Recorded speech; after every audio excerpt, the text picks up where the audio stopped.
This Jonah Hill story. We covered this yesterday. I'm just going to read a bit from the Daily Wire. Jonah Hill's surfer ex-girlfriend, Sarah Brady, released a number of text messages she said were attempts to control her behavior. Hill explained what he expected of her with regard to the way she presented herself if they were going to be dating seriously. One of the texts read, "Plain and simple, if you need surfing with men, boundaryless, inappropriate relationships with men, to model, to post pictures of yourself in a bathing suit, to post sexual pictures, friendships with women who are in unstable places, and from your wild recent past, beyond getting a lunch or coffee or something respectful. I am not the right partner for you. If these things bring you to a place of happiness, I support it and there will be no hard feelings.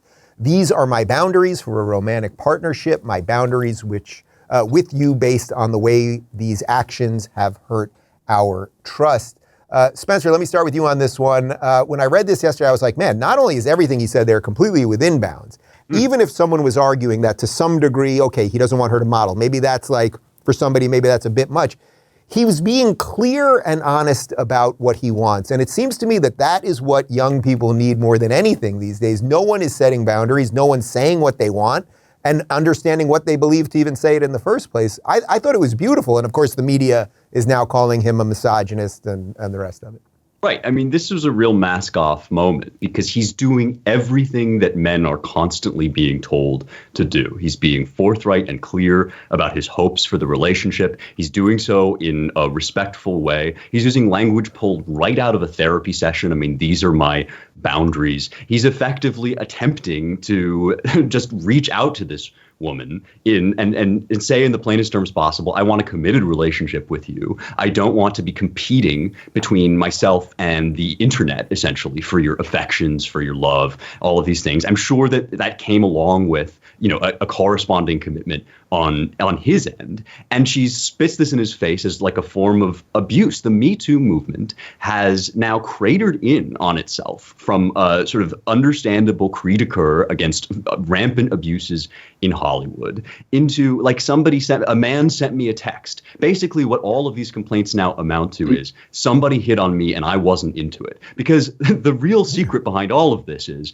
if you have chemistry with somebody and if you're flirting and you're getting along and you're figuring out a healthy way to build a relationship together, none of this stuff is even remotely toxic, counts even slightly as abuse. The message that this sends to me, that this sent, I think, to a lot of young men is there is nothing you can do. Being a man is the crime. And therefore, if you attempt anything at any moment, even if you don't say anything at all, if you just sit there, ultimately you are liable for some kind of exposure, for shaming, for public abuse. And this is a completely untenable, unsustainable situation. Men and women of goodwill all know it. The sexual ethic of this neo-feminist movement is totally played out, totally kaput. Something better has to replace it. And what's interesting to me is that something better quietly and secretly is replacing it. If you talk to young people, especially young women, they know that this stuff is junk. It has destroyed their lives. It has set men and women against each other when they should be a delight unto one another.